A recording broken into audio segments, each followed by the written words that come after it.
നിങ്ങൾ ഏത് മതത്തിൽപ്പെട്ട വ്യക്തിയുമായിക്കൊള്ളട്ടെ, പ്രാർത്ഥിക്കുക. ആകാശവും ഭൂമിയും സൃഷ്ടിച്ച ദൈവത്തോട് പ്രാർത്ഥിക്കുക. പ്രിയമുള്ളവരെ, പ്രാർത്ഥിക്കുന്ന വ്യക്തിയുടെ ജീവിതത്തിലും പ്രാർത്ഥിക്കാത്ത വ്യക്തിയുടെ ജീവിതത്തിലും ഒരുപോലെ വേദനകളും സഹനങ്ങളും ദുഃഖങ്ങളും കടന്നു വരും.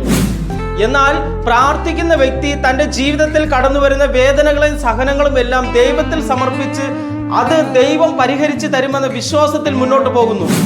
എന്നാൽ ഈ പ്രാർത്ഥിക്കാത്ത വ്യക്തിക്ക് സംഭവിക്കുന്ന എന്താണ്? ഒരു വേദനകളും തകർച്ചകളും ദുഃഖങ്ങളും വരുമ്പോൾ അവൻ തകർന്നു പോവുകയാണ്. അവനെ രക്ഷിക്കാനും അവനെ ആശ്വസിപ്പിക്കാനും ആരും ഇല്ല എന്നൊരു തോന്നൽ അവന്റെ ജീവിതത്തിൽ ആദ്യം സാത്താൻ കൊണ്ടുവരികയാണ്. പ്രിയമുള്ളവരെ, ദൈവത്തിന്റെ വചനം ഇപ്രകാരമാണ് പറയുന്നത്. ലൂക്ക 22:40, നിങ്ങൾ പരീക്ഷകളിൽ ഉൾപ്പെടാതിരിക്കാൻ പ്രാർത്ഥിക്കുവിൻ. പരീക്ഷകളിൽ ഉൾപ്പെടാതിരിക്കാൻ പ്രാർത്ഥിക്കുവിൻ. പരീക്ഷ വരില്ല എന്നല്ല പറയുന്നത്, പരീക്ഷകൾ വരുമ്പോൾ അതിൽ ഉൾപ്പെട്ട് തകർന്നു പോകാതിരിക്കാൻ പ്രാർത്ഥിക്കും. അപ്പോൾ ജീവിതം മുന്നോട്ട് നല്ല രീതിയിൽ കൊണ്ടുപോകാൻ വേണ്ടി എല്ലാ ദിവസവും ഒരല്പസമയം 10 മിനിറ്റെങ്കിലും ദൈവസന്നിധിയിൽ ഇരുന്ന് പ്രാർത്ഥിക്കുക. ആകാശവും ഭൂമിയും സൃഷ്ടിച്ച ദൈവത്തോട് പ്രാർത്ഥിക്കുക. ആമേൻ.